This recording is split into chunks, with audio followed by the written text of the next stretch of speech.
স্বাগত ইন্ডিপেন্ডেন্ট টেলিভিশনের সাপ্তাহিক আয়োজন আশার বাংলাদেশের সঙ্গে আছি আমি জাহিদ হোসেন। শিক্ষার্থীদের উপবৃত্তি প্রদান সহজ করতে চালু হয়েছে মোবাইল ব্যাংকিং ব্যবস্থায়। 1 মার্চ গণভবন থেকে রূপালী ব্যাংকের শিওর ক্যাশের মাধ্যমে সুবিধাভোগী শিক্ষার্থীদের 1 কোটি মায়ের অ্যাকাউন্টে উপবৃত্তির টাকা প্রদানের কার্যক্রম উদ্বোধন করেন প্রধানমন্ত্রী শেখ হাসিনা। 1 মার্চ ভিডিও কনফারেন্সের মাধ্যমে গোপালগঞ্জের টুঙ্গিপাড়া, রংপুরের পীরগঞ্জ ও দিনাজপুরের পার্বতীপুর উপজেলার সুবিধাভোগী শিক্ষার্থীদের মায়েদের কাছে মোবাইল ব্যাংকিংয়ের মাধ্যমে উপবৃত্তির টাকা বিতরণ করা হয়। এই কার্যক্রমে ডেটাবেইসের সাহায্যে প্রতিটি শিক্ষার্থীর হিসাব খোলা হয়েছে মায়েদের মোবাইল ফোন নম্বর দিয়ে। তাই মায়েদের মোবাইল ফোন নম্বরেই উপবৃত্তির টাকা পৌঁছে যাবে। প্রত্যেক শিক্ষার্থীর জন্য নির্ধারিত পুরো টাকাই পাবেন মায়েরা। টাকা তোলার সময়ও কোনো ধরনের চার্জ কাটা হবে না। আমি আমাদের এই আয়োজনের সঙ্গে যারা সম্পৃক্ত ছিলেন এ বিষয়ে আলোচনার জন্য স্টুডিওতে আছেন রূপালী ব্যাংকের ব্যবস্থাপনা পরিচালক ও প্রধান নির্বাহী কর্মকর্তা মোহাম্মদ আতাউর রহমান প্রধান ও শিওর ক্যাশের প্রধান নির্বাহী কর্মকর্তা ডক্টর শাহাদাত খান। কথা বলছি তাদের সঙ্গে। স্বাগত। আমরা মানে যেই বিষয়টি জানতে পারলাম যে 1 কোটি মানুষের কাছে যাওয়া, 1 কোটি মায়ের কাছে যাওয়া, শুধুমাত্র 1 কোটি মানুষ না, নানানভাবে আপনারা নিশ্চয়ই জিনিসগুলিকে মানে সংজ্ঞায়িত করতে পারেন। ব্যাংকিং ব্যবস্থাপনায় এই বিষয়টি আমি পরে আসবো যে শিশুদের ক্ষেত্রে কীরকম, কিন্তু ব্যাংকিং ব্যবস্থাপনায় 1 কোটি মানুষের কাছে পৌঁছানোর যেই ব্যবস্থাটি করা, সেইটিকে কিভাবে দেখছেন এবং সেই বিষয়টি আপনারা মানে ব্যাকগ্রাউন্ডটাও জানতে চাই, কিভাবে বিষয়টি আপনাদের মাথায় এলো বা কাজটা শুরু হলো। Thank you. আসলে এখানে 1 কোটি মায়ের অ্যাকাউন্ট করাটা বড় কথা না, আমরা যে এটা কিন্তু একটা বিশাল কর্মকাণ্ড হয়েছে। 1 কোটি মায়ের অ্যাকাউন্ট খোলা, আমরা যদি বলি যে মাননীয় প্রধানমন্ত্রী যে ডিজিটাল বাংলাদেশের স্বপ্ন দেখছেন, সেই স্বপ্নের কথা যদি বলি, সেটা বাস্তবায়নের একটা বিরাট অংশ কিন্তু এই 1 কোটি মায়ের অ্যাকাউন্ট খোলা।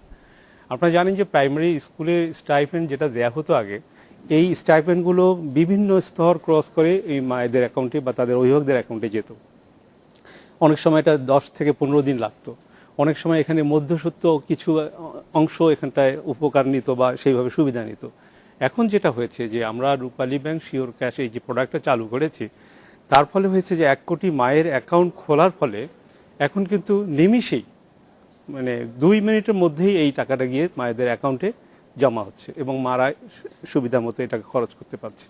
আপনি যদি দেখে থাকেন যে মাননীয় প্রধানমন্ত্রী গণভবনে যেদিন এটা উদ্বোধন করলেন, মাননীয় প্রধানমন্ত্রী একজনকে জিজ্ঞাসা করছেন ভিডিও কনফারেন্সে, আপনি কি টাকা পেয়েছেন?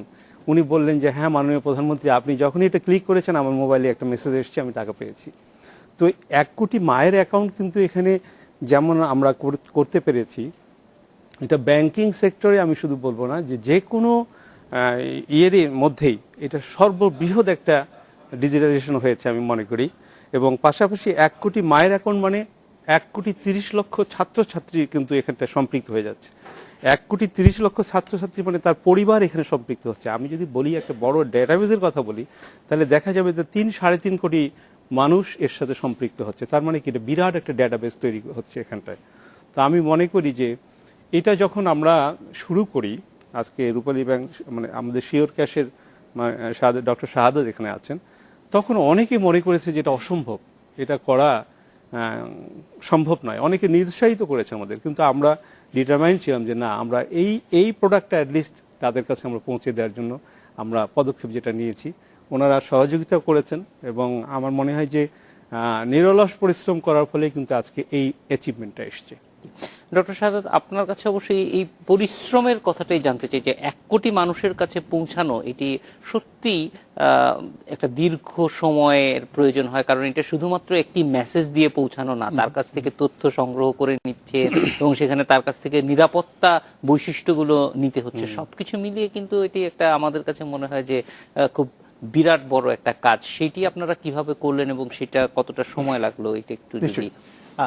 এটা অবশ্যই দেখুন ভেবে যে প্রথম কথা হচ্ছে এই যে 1 কোটি মা, এই 1 কোটি মা কিন্তু সারা দেশে ছড়ানো, কারণ এটা শুধুমাত্র মানে শহরের বাইরে দেয়া হয়। তার মানে এই 1 কোটি মা হচ্ছেন গ্রামে। কিন্তু আমরা দেখলাম যে এই 1 কোটি মায়েদের কাছে পৌঁছানোর আমাদের খুব ভালো একটা মাধ্যম কিন্তু আছে, সেটা হচ্ছে এই মায়েরা হচ্ছে সবাই স্কুলের সাথে সম্পর্কিত। এবং এই ক্ষেত্রে প্রাথমিক এবং গণশিক্ষা মন্ত্রণালয় এবং সরকার আমরা কাজ করে দেখলাম যে কত চমৎকারভাবে সরকার, ব্যাংক এবং একটা প্রাইভেট প্রতিষ্ঠান শিওর ক্যাশ একসাথে এরকম একটা কাজ করা যায়। আমরা কি করেছি, এই পুরো কাজটার একটা বড় অংশ হয়েছে স্কুলে। 60,000 স্কুলে মায়েরা এসছেন, আমরা ফর্ম পাঠিয়ে দিয়েছি, এই ফর্মটা তারা ফিল আপ করেছেন। এই ফর্মটা তারপরে কুরিয়ার পদ্ধতিতে আমরা ঢাকায় নিয়ে এসেছি, নিয়ে এসে আমরা হাই স্পিড স্ক্যানার দিয়ে স্ক্যান করেছি। স্ক্যান করে এটা যখন ডিজিটাল হয়ে গেল, তারপরে আমরা অটোমেটিক সফটওয়্যার রিডার দিয়ে ইন্টেলিজেন্ট ক্যারেক্টার রিকগনিশন করে আমরা ফর্মটা রিড করেছি। রিড করে আমরা একটা ডাটাবেস তৈরি করেছি, প্রথমে একটা ড্রাফট ডাটাবেস। এই ডাটাবেসটা তৈরি করে আবার আমরা এই ডাটাবেসটাকে ওই প্রত্যেকটা উপজেলা পর্যায়ে পাঠিয়ে দিয়েছি, যে তারা অনলাইনে দেখছে, দেখে আবার এটার যে যদি কোথাও কোনো রকমের গ্যাপ থাকে, এই ডাটাবেসটা আমরাও যাচাই বাছাই করেছি, আবার ওনারা যাচাই বাছাই করেছেন। তার ফলে আমরা দেখছি যে আমাদের যে ইনফ্রাস্ট্রাকচার, দেখেন যে আমাদের যে 60,000 স্কুলের শিক্ষকরা, প্রায় 2.5 লক্ষ শিক্ষক, তাদের কন্ট্রিবিউশন এখানে সবচেয়ে বেশি। তারা এই ডেটাবেসটা, তারা যে কাগজগুলো করেছেন, প্রতিটা ফর্মে মায়ের নাম আছে, বাচ্চাদের নাম আছে, প্রতিটা ফর্মে শিক্ষকদের সই আছে, উপজেলা এডুকেশন অফিসারের সই আছে। তারপরে যখন ডিজিটাল হলো, আবার এগুলোকে আমরা যখন ডিজিটাল পদ্ধতি রিড করেছি, তখন এখান থেকে কিন্তু ভুল হওয়ার সম্ভাবনা অনেক কমে গেল। এরপরে এটা ভেরিফিকেশন হচ্ছে। এর ফলে আমরা একেবারে আধুনিকতম সব প্রযুক্তি এটাতে ব্যবহার করে এই ডাটাবেসটাকে আমরা তৈরি করেছি।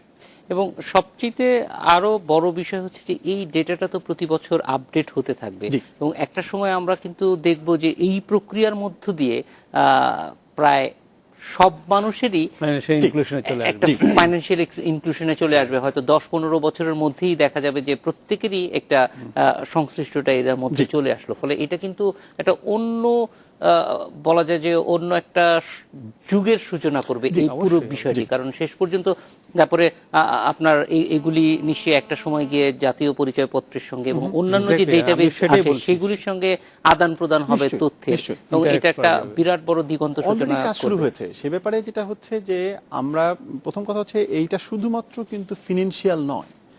এই ডেটাবেসের কারণে এখন প্রত্যেক বছর সরকার কিন্তু বাচ্চাদেরকে বই দিচ্ছে। আমরা কিন্তু ঠিক কিছুটা অনুমান, কিছুটা হিসাব করে এখন বইগুলো ছাপাই। আমরা শুনেছি যে 20-25% বেশি বই ছাপাতে হচ্ছে। এখন কিন্তু আমরা জানি ঠিক প্রত্যেকটা স্কুলে, প্রত্যেকটা ক্লাসের কতগুলো বাচ্চা আছে, কতজন পাস করেছে, কতজন ফেল করেছে। সুতরাং এখন কিন্তু আমাদের আর ওই বাড়তি বই ছাপাতে হবে না। তার চেয়েও বড় কথা হচ্ছে যে তথ্য হিসেবে আমরা কিন্তু পুরো সঠিক তথ্য পাচ্ছি, যে আমাদের স্কুলে এনরোলমেন্টের সঙ্গে ঝরে পড়ার সম্পর্ক কি হচ্ছে, কতটুকু ঝরে পড়ছে, কতটুকু থাকছে, এবং এই তালিকার বাইরে আর কেউ থেকে যাচ্ছে কিনা যারা স্কুলে আসলে আসেনি। ফলে এটা একটা খুব আধুনিক ব্যবস্থাপনার মধ্যে একটা এটা নিয়ে আসা সম্ভব হবে পুরো এই জেনারেশনটাকে। ফলে এটা একটা বিরাট বড় বলা যায় যে ন্যাশনাল অ্যাসেট হিসেবে অত্যন্ত সৌভাগ্যবান যে এইরকম একটা ইম্পর্টেন্ট প্রজেক্টে কাজ করার সুযোগ পেয়েছি।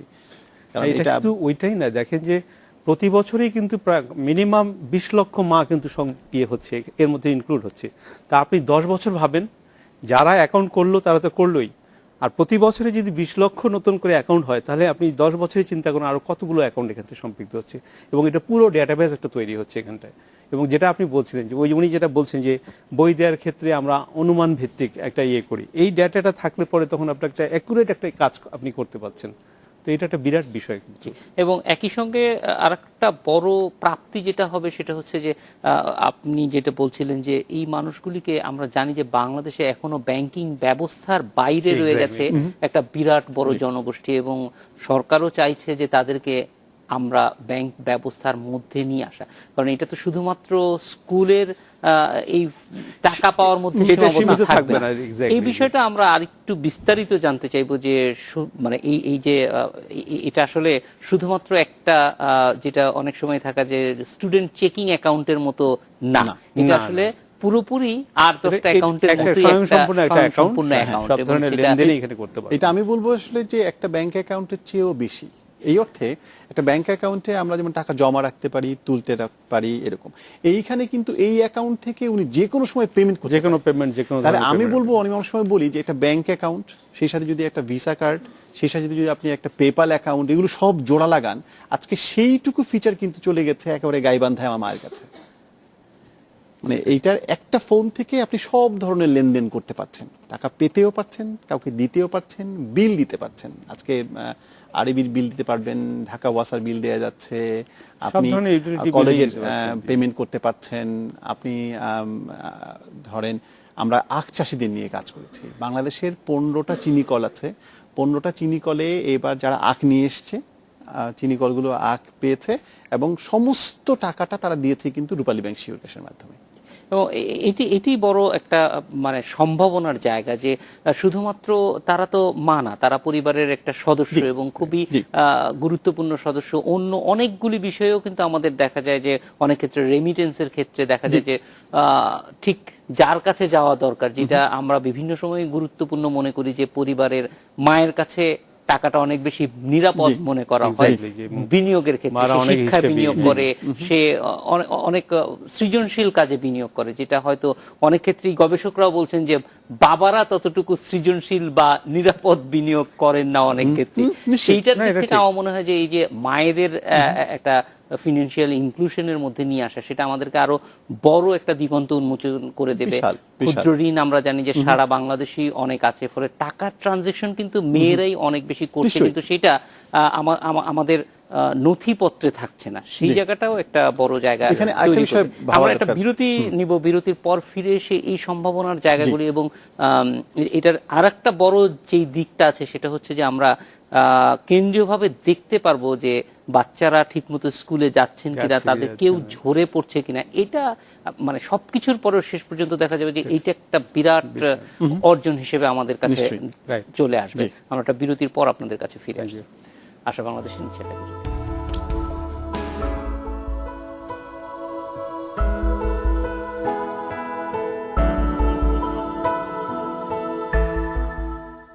বিরতির পর ফিরে এলাম আশার বাংলাদেশে।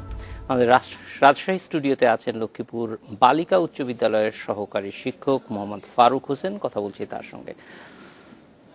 স্বাগত ফারুক হোসেন। আমরা জানি যে প্রাথমিক বিদ্যালয়ের জন্য এই কার্যক্রমটি চালু করা হয়েছে, তারপরও আপনার কাছ থেকে জানতে চাই যে এই যে শিক্ষা উপবৃত্তির যেই টাকা পৌঁছায়, এখন যেইভাবে পৌঁছাচ্ছে সেটি কতটুকু কঠিন করে পেতে হচ্ছে মায়েদের বা ওই শিক্ষার্থীকে? আপনাকে ধন্যবাদ।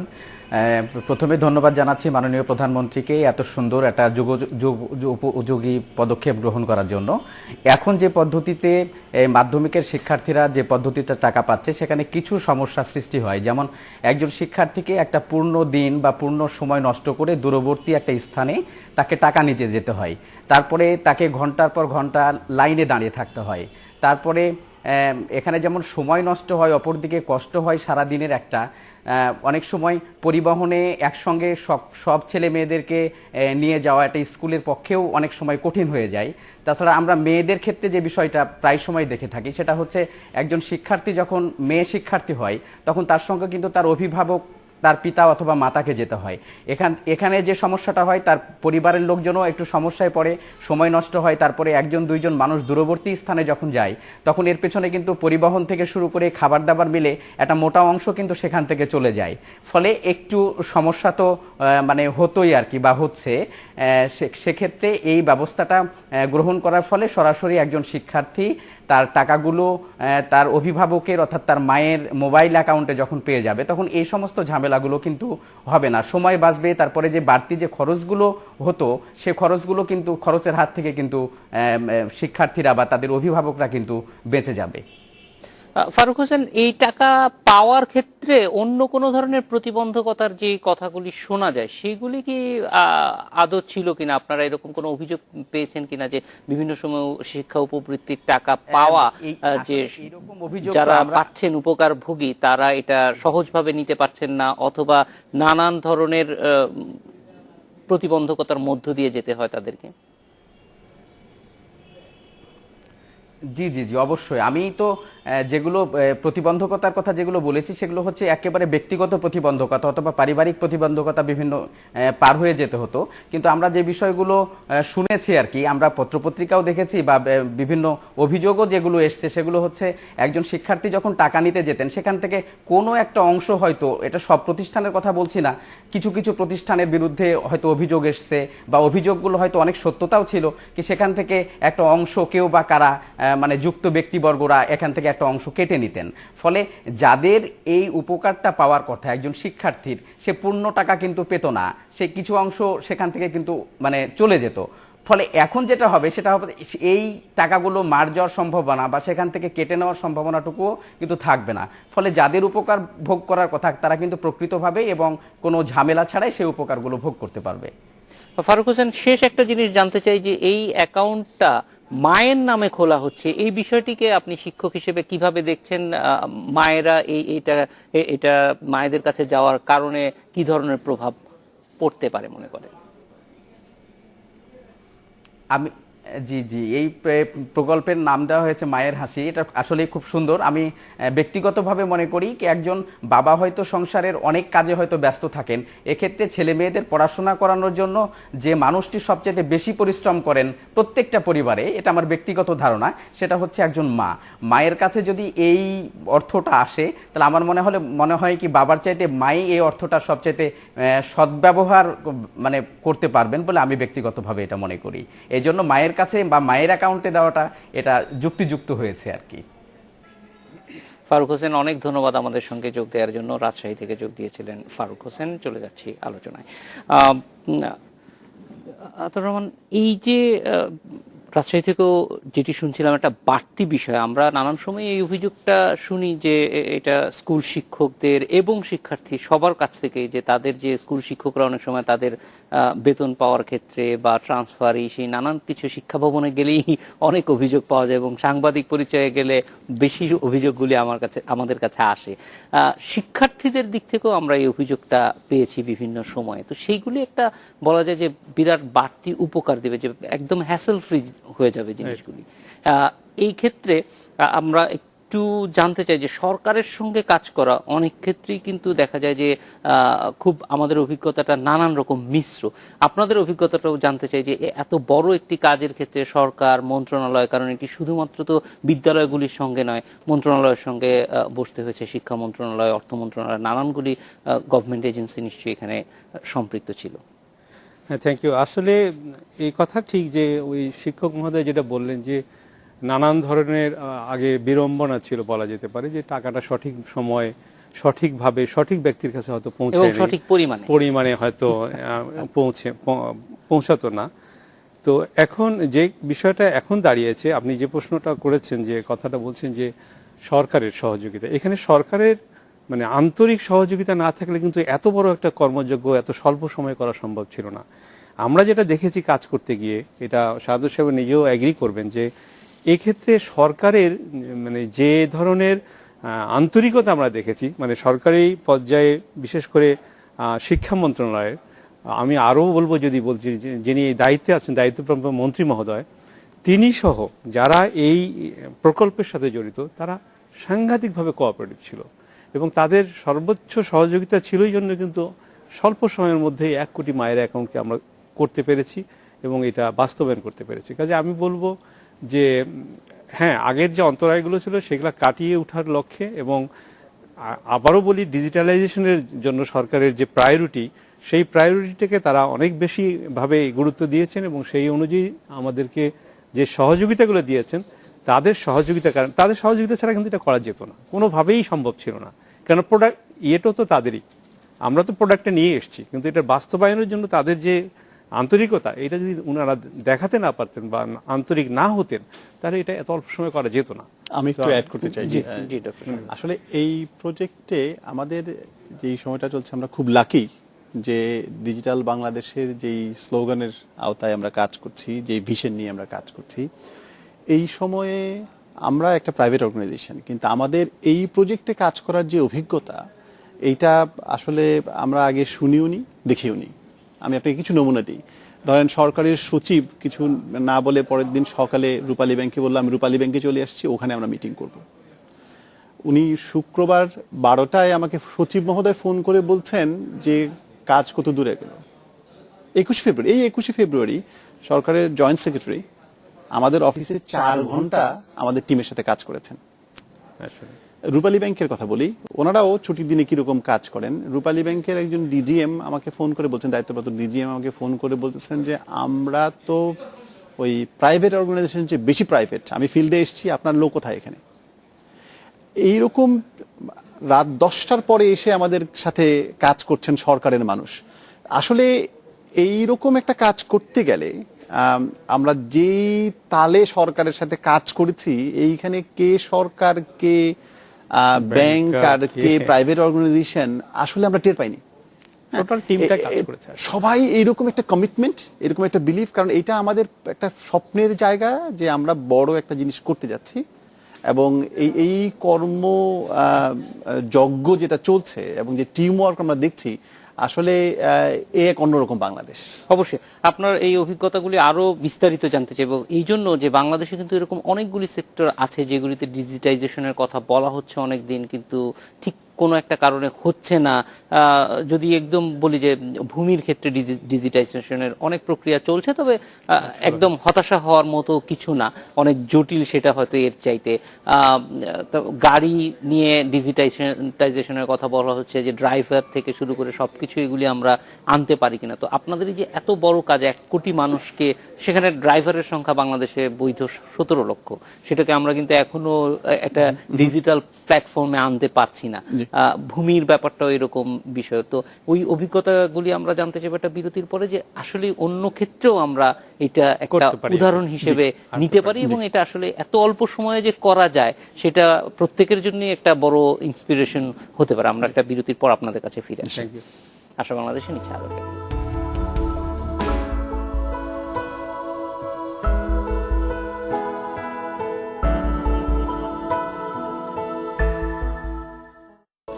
স্বাগত আরেকবার, দেখছেন আশার বাংলাদেশ। ডক্টর শাহাদাত, আপনার কাছ থেকে একটু দেশে বিদেশে কাজ করার অভিজ্ঞতা থেকেই জানতে চাইবো যে এই ধরনের বড় কাজ, আরো যেসবের কথা আমরা বললাম বা সরকার আরো নানান ধরনের কাজ ভাবছে, সেগুলি আসলে নিশ্চয়ই এখন অনেক বেশি আপনারা কনফিডেন্ট এই কাজগুলি করার ক্ষেত্রে। নিশ্চয়ই। দেখুন, যে আমার অভিজ্ঞতা, পৃথিবীর অনেক দেশে কিন্তু আইটি নিয়ে কাজ করার আমি সুযোগ পেয়েছি, 20টারও বেশি দেশে হবে।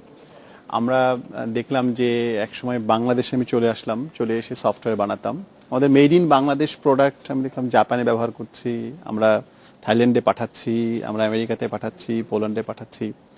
তখন আমরা ভাবলাম যে আমাদের প্রোডাক্ট সব বিদেশিরা ব্যবহার করছে, কিন্তু আমাদের দেশের মানুষ ব্যবহার করছে না। আমরা কি করতে পারি যেটা আমাদের দেশের জন্য দরকার।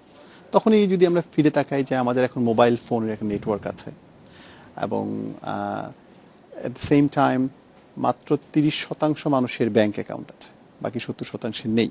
গ্রামের মানুষদের থেকে ব্যাংক অ্যাকাউন্ট, ব্রাঞ্চ অনেক দূরে, তারা ব্যাংক ব্রাঞ্চে যাবেও না। সুতরাং তাদেরকে যদি আমরা এই ফিনান্সিয়াল ইনক্লুশনের আওতায় আনতে পারি, তাদেরকে যদি ব্যাংক অ্যাকাউন্ট দিতে পারি, তাহলে সেটা আমাদের জন্য একটা অনেক বড় পাওয়া হবে। তো সেই দিক থেকেই এখানে কাজ করা শুরু। এবং দেখুন, আমি কানাডাতে ছিলাম 18 বছর।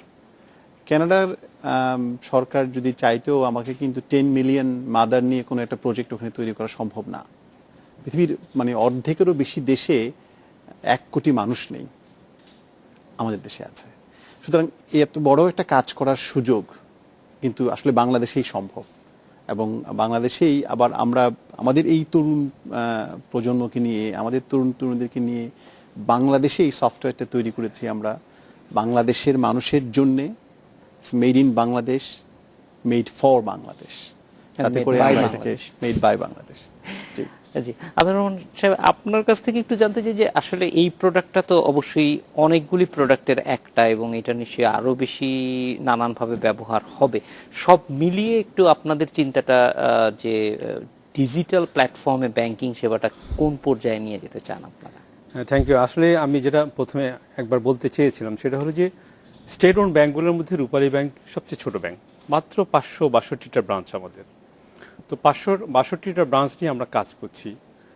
আমি যেটা শাহাদাত সাহেব আগে বলতেছেন যে আমাদের এই 562টা ব্রাঞ্চে মাত্র টোটাল অ্যাকাউন্ট হলো 33 লক্ষ, আর এখন আমি করেছি 33 লক্ষ প্লাস 1 কোটি মায়ের অ্যাকাউন্ট, মানে 1 কোটি 33 লক্ষ অ্যাকাউন্ট। এটা যদি আপনি সব স্টেট ওন ব্যাঙ্কগুলোর হিসাব যোগ করেন তাও কিন্তু এত অ্যাকাউন্ট হবে না।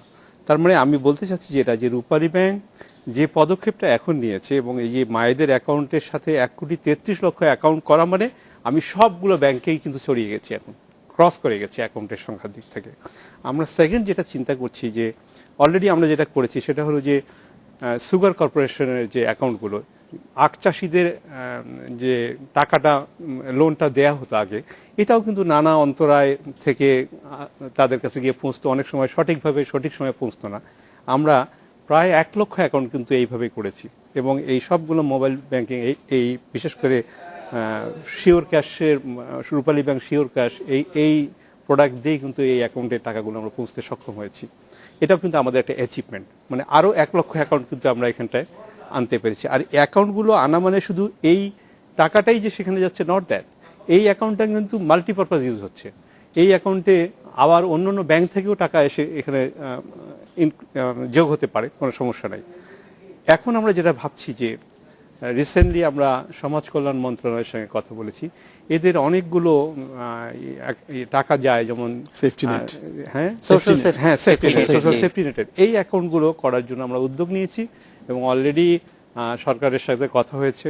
শিওর ক্যাশও আমাদের সাথে, আমরাই ডিজাইন করেছি এটা এবং একটা পর্যায়ে গেছে এখন। এটা অনেকগুলি সম্ভাবনা আছে। সেফটি নেটের কথা বললেন, এটা বিশাল বাজেটে বরাদ্দ, সেটা ঠিকমতো যাচ্ছে কিনা। কাজের বিনিময়ে খাদ্য কর্মসূচিটাও কিন্তু এখন কথা হচ্ছে যে এটা আসলে ক্যাশে কনভার্ট করার জন্য, এবং সেই ক্ষেত্রে একটা বিরাট বড় সম্ভাবনা। পেনশনের কথা ভাবেন যে পেনশনে প্রায় 9 লক্ষ পেনশনার্স আছে, তাদের কিন্তু অনেক কষ্ট হয় ব্যাংক ব্রাঞ্চে গিয়ে এই টাকাটা তুলতে, এবং ব্যাংক ব্রাঞ্চেও তখন কিন্তু ক্লগড হয়ে যায় যে সরকারি ব্যাংকের যে ব্রাঞ্চগুলো এই কাজগুলো করে। আমরা যদি তাদেরকে মানে একদম দোরগড়ায় টাকাটা পৌঁছে দিতে পারি। এখন ডিজিটাল বাংলাদেশের আইডিয়াটা কি? আইডিয়াটা হচ্ছে যে সরকারি সেবা দোরগড়ায় চলে যাবে, তাতে করে আমরা যা কিছু পেমেন্ট লেনদেন হয় সেগুলো যদি মানুষের একেবারে ঘরে বসে করা যায়, তাহলে তো মানে সহজ হলো, তাহলে সাশ্রয়ী হলো। আমরা যে নোট ছাপাচ্ছি, আমরা যদি নোট ব্যবহার কমিয়ে দিই, ওইখানেও 300 কোটি টাকা বছরে সেভ করা সম্ভব। এবং সরকারি প্রচুর ফর্ম আছে নানান ধরনের, যেখানে আপনার ফর্ম ফিল আপ করে টাকাটা জমা দিয়ে আবার আপনাকে দিয়ে আসতে হয়, সেগুলির বদলে কিন্তু এটা ডিজিটালি ট্রান্সফার হয়ে যেতে পারে যে হ্যাঁ আপনার এই অ্যাকাউন্টে এই বাবদে। আমরা নানান ফর্মই কিন্তু করি, ইভেন ধরেন পাসপোর্ট পূরণ করার জন্য সেখানে একটা ব্যাপার আছে। এইগুলি সবকিছুই কিন্তু মানে সম্ভব। আমার মনে হয় যে এখানে সময়টার কথা ভাবেন যে আপনি ব্যাংকে গেলেন, চেক লিখলেন, কাউন্টারে দাঁড়ালেন, পেমেন্ট নিলেন, মানে কত সময়ের বিষয়। অবশ্যই, এবং একজন মানুষের সময় না, বলা যায় জাতিগতভাবেই প্রতিদিন আমরা এরকম প্রচুর সময় নষ্ট করি। আপনি যদি এখানে এমপ্লয়মেন্টের দিকটাও দেখেন, এই যে 1 কোটি মায়ের অ্যাকাউন্টের সঙ্গে কিন্তু 1 লক্ষ এজেন্ট জড়িত, তো 1 লক্ষ মানুষের কিন্তু কর্মসংস্থান হয়েছে এখানটায়। তারা কিন্তু এটা করেই তাদের জীবিকা নির্বাহ করছে। তার মানে কি এমপ্লয়মেন্টের দিক থেকেও এখানে একটা বেকার সমস্যার সমাধানও কিন্তু এটা বিরাট একটা ভূমিকা পালন করছে। তো এগুলো নানান আছে, এবং আমার মনে হয় যে সরকার যেভাবে এই পদক্ষেপগুলো নিয়েছে, আমরা ব্যাংক এবং একটা কথা আমি বলতে ভুলে গেছি, যেটা হলো যে শাহাদত সাহেব যেটা কথা বলছিলেন, এই প্রোডাক্টটা কিন্তু যেমন আমাদের লোকালি, এবং তাদের এই যে সফটওয়্যারটা, এটা কিন্তু লোকাল সফটওয়্যার, এটা কিন্তু বাইরের থেকে আনতে হচ্ছে না। তো এই যে লোকালি যারা এই সফটওয়্যারটা ডিজাইন করেছেন বা যারা এর সাথে সম্পৃক্ত, এখানেও মিনিমাম কত 2-4 হাজার লোক জড়িত আছে আপনাদের। আমাদের টোটাল আমাদের এখন ফিল্ড স্টাফ মিলিয়ে এরকম। তো এই মানুষগুলো কিন্তু এর সাথে সম্পৃক্ত হচ্ছে। আমার কাছে মনে হয় যেটা বিরাট কর্মযোগ্য, এবং আমার মনে হয় যে আমি রূপালী ব্যাংক হিসেবে বলতে পারি যে আমরা যদি এইভাবে এগোই, তাহলে মানে আমার মনে হয় না যে আমরা তো অলরেডি 80,000 গ্রামে পৌঁছে গেছি। এই 80,000 গ্রামে কিন্তু কোনো ব্যাংকের পক্ষে পৌঁছা সম্ভব না, কিন্তু এই মায়ের অ্যাকাউন্ট করার সুবাদে আমরা কিন্তু 80,000 গ্রামে পৌঁছে গেছি। এখন কেউ আর আনটাচ না, তো এটা একটা বিরাট বিষয়। এবং এটা খুব বড় বিষয় যে সারা বাংলাদেশেই যেহেতু শিশু আছে, ফলে সারা বাংলাদেশেই রূপালী ব্যাংকের গ্রাহক এখন একজন হলেও হয়তো ব্যাংক নাই, কিন্তু গ্রাহক আমার আছে। আমাদের আরো কিছু সেবা কথা বলতে পারি, যেমন আমাদের এডুকেশনের কিছু প্রোডাক্ট আছে। আজকে যদি আপনি ঢাকা কলেজে যান, ইডেন কলেজে যান, তিতুমির কলেজ, এই এই ঢাকার বাইরের কলেজগুলো আছে, আজিজুল হক কলেজ, সেখানে কিন্তু সমস্ত পেমেন্ট কালেকশন এখন শিওর ক্যাশ দিয়ে হচ্ছে। আমরা বড় বড় ইউটিলিটি প্রোভাইডার দেখেন বাংলাদেশের ডেসা, ডেসকো, ঢাকা ওয়াসার, আজকে আমরা ডিজিটাইজেশন করতে চাচ্ছি ধরেন আরইবিতে প্রায় 1,80,00,000 হাউসহোল্ড প্রতি মাসে পেমেন্ট করছে। ভেবে দেখুন যে ওই একটা বিল ছাপাতে খরচ, বিল দিয়ে আসতে খরচ, মিটার রিডিং নিতে খরচ, এবং তাদের আবার পেমেন্ট করতে সময় অপচয়। আমরা যদি এই পুরোটাকে অটোমেশনের আয়তায় নিয়ে আসি, সেটা হবে আরেকটা কর্মযোগ্য। এখন একটু খেয়াল করুন যে এই যে 1 কোটি পরিবারে আমরা কাজ করছি, এই 1 কোটি পরিবার সবাই কিন্তু আবার আরইবির গ্রাহক। তাহলে আগামীকাল কেন আমরা এই আরইবির বিল পেমেন্টটা চালু করতে পারবো না? সেটাই। তো এখানে আমাদের মানে যা কিছু আর্থিক লেনদেন তার সবটাকেই এখন আমরা ডিজিটালি নিয়ে আসতে পারছি। প্রযুক্তিটা আমাদের যখন যেখানে দরকার আমরা কিন্তু সেখানে পরিবর্ধন পরিমার্জন করতে পারছি। এবং এখানে আরো একটা বড় বিষয়, সেটা হচ্ছে যে আমরা প্রায় সবসময় যে নানান ধরনের দুর্নীতির বিরুদ্ধে আমাদের অবস্থান, সেইখানে এবং স্বচ্ছতা প্রতিষ্ঠা করার ক্ষেত্রে, এই ক্ষেত্রে কারণ লেনদেনই তো মূলত দুর্নীতির অভিযোগটা সবচেয়ে বেশি আসে, সেটা যদি ডিজিটাইজ হয়, সেখানে যদি একটা মধ্যবর্তী কেউ না থাকে, তাহলে অবশ্যই সেগুলি অনেক ক্ষেত্রেই দূর হয়ে যাবে। এবং আমার মনে হয় যে এই সেবা গ্রহণ করার জন্য যেই দুর্নীতির মধ্যে পড়তে হয়, সেটা হয়তো সবচেয়ে মানে বলবো যে সব ধরনের দুর্নীতি খারাপ, কিন্তু এইটা কারণ সে আসলে বাড়তি কোনো সুযোগ নেওয়ার জন্য না, তার যে রাইটফুল যেই সেবাটা, সেই সেবাটা পাওয়ার ক্ষেত্রেও বাংলাদেশে অনেক ক্ষেত্রেই মানুষকে ঘুষ দুর্নীতির আশ্রয় নিতে হয়। সেই জায়গাগুলি হয়তো অনেকটাই কমে যাওয়া সম্ভব হবে যদি আমরা এই লেনদেন প্রক্রিয়াটা পুরোপুরি ডিজিটাইজ করে ফেলতে পারি। এটা একটা বিরাট বিষয়। আমরা আরো একটা বিরতিতে যাব, বিরতির পর আপনাদের দুজনের কাছে একটু জানতে চাইব, খুব বেশি সময় আমরা পাবো না, কিন্তু শিওর ক্যাশ এবং রূপালী ব্যাংকের অন্যান্য সবগুলি প্রজেক্ট বা যে যে যে সেবাগুলি আপনারা দিচ্ছেন, সেইটা আমরা একটু আপনাদের দুইটা যে কার্যক্রম চালাচ্ছে সেগুলির একটু পরিচয় জানতে চাই, সব মিলিয়ে একটু সংক্ষেপে। একটা বিরতির পর আপনাদের কাছে আবার ফিরে আসবো। আশা বাংলাদেশে নিচ্ছে আরো একটা বিরতি।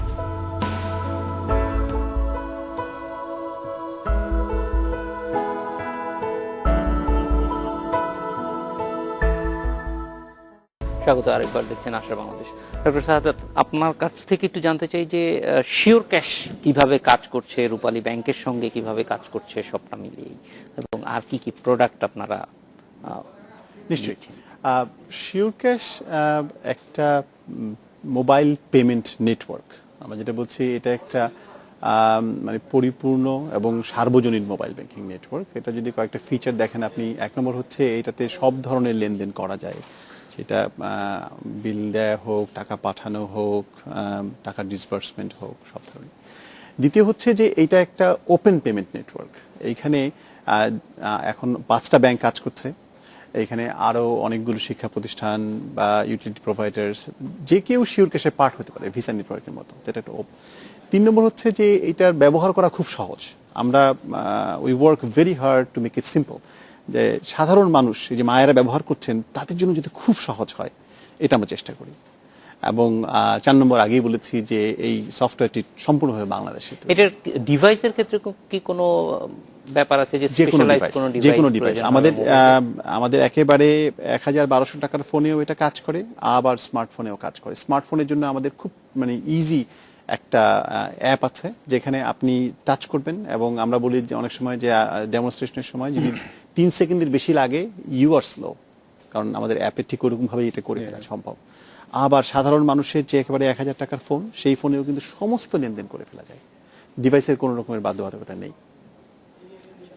একটু জানতে চাই যে সামনে কি পরিকল্পনা করছেন আপনারা? জি, আমাদের এখানে আরো অনেকগুলো সেবা আসছে, যেমন একটা নেটওয়ার্কে যেটা হয় যে বিভিন্ন ধরনের পেমেন্ট এটাতে অ্যাড হবে। আমরা ফরেন রেমিটেন্স নিয়ে কাজ করছি, যেখানে সরাসরি 40টা দেশ থেকে একদম মানে বাংলাদেশ ব্যাংকের চ্যানেলে এই ফরেন রেমিটেন্সগুলো আসবে। লোকালি স্যার বলছিলেন যে সেফটি নেটের, গভর্নমেন্টের আরও পেমেন্ট ডিজিটাইজেশন নিয়ে কাজ হচ্ছে, যেখানে আমরা করছি। আরও বড় বড় ইউটিলিটি পেমেন্ট নিয়ে কাজ হচ্ছে, সেইখানটায় আমরা কাজ করছি। আমাদের এডুকেশন নিয়ে একটা অনেক বড় প্রোডাক্ট, যেখানে আমরা অলরেডি শিওর ক্যাশ 600টার বেশি পেমেন্ট পার্টনার নিয়ে কাজ করে। যেখানে হয় কালেকশন হয়, না হয় ডিসবার্সমেন্ট হয়, এনজিওরা পেমেন্ট দেয় অথবা কালেকশন করে। সুতরাং মানে সব ধরনের লেনদেনই এখানে আসছে। সুতরাং আজকে যে কেউ যখন একটা বলে যে আমাদের এরকম একটা প্রোডাক্ট দরকার, আমাদের একটা এপিআই আছে, আমরা ইন্টিগ্রেশন করে ফেলছি। ই কমার্সের অনেকগুলো সাইটের সাথে আমরা ইন্টিগ্রেশন করতে, বাস টিকিট কিনবেন, আপনি শুধুমাত্র পিন দেবেন, টিকিট কেনা হয়ে যাবে। সুতরাং লেনদেন সংক্রান্ত যে কোনো মানে সফটওয়্যারের সাথে ইন্টিগ্রেশন করে আপনি এই পেমেন্টগুলোকে কিন্তু শিওর ক্যাশের মাধ্যমে করতে পারছেন। আতর রহমান, আপনার কাছ থেকে একটু জানতে চাই যে সামগ্রিকভাবে সব মিলিয়ে রূপালী ব্যাংক এবং এই প্রোডাক্ট সামনের দিকে নিশ্চয়ই আরো অনেক দূরে দৃষ্টি দিচ্ছেন, সেই বিষয়গুলো একটু জানতে চাই। কি কি পরিকল্পনা ব্যাংক নিয়ে, এবং শুধু এই প্রোডাক্টটা না, সব মিলিয়ে এই সুযোগে? ঠিক আছে, আসলে আমি যেটা বলতে চাচ্ছি যে এখন শিক্ষার সংজ্ঞা কিন্তু চেঞ্জ হয়ে গেছে। শিক্ষার সংজ্ঞা এখন বলা হয় যে আইটি জানে সে শিক্ষিত, যে আইটি জানে না সে শিক্ষিত নয়। ঠিক এইরকম একটা এসছে এখন।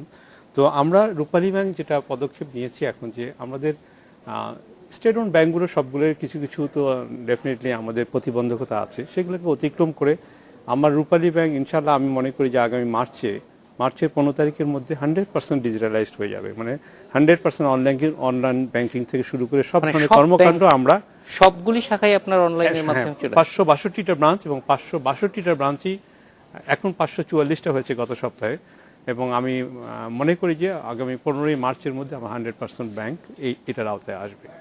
এখন কথা হলো যে ওই বলছি যে আমরা শিক্ষিত হতে চাই, এখন আইটি শিক্ষায় শিক্ষিত হতে চাই, সেই জন্য যে কর্মকাণ্ডগুলো নেওয়া উচিত আমরা এটাকে প্রায়োরিটি দিয়েছি। আগে ধরেন যে একটা ঋণ পেতে নানা রকম পদক্ষেপ নিয়ে আসতে হতো, অ্যাপ্লিকেশন করতে হতো, তারপরে এটা যাচাই বাছাই সেইভাবে হতো, একটা সময় 3-4 মাস সময় লাগতো। আমরা যেটা এখন করতে যাচ্ছি, আবেদনপত্রগুলো আমরা অনলাইন নিচ্ছি এখন, এটা শুরু করেছি আমরা ঋণ বিতরণগুলো এই স্বচ্ছতার সাথে এইভাবে করতে চাই।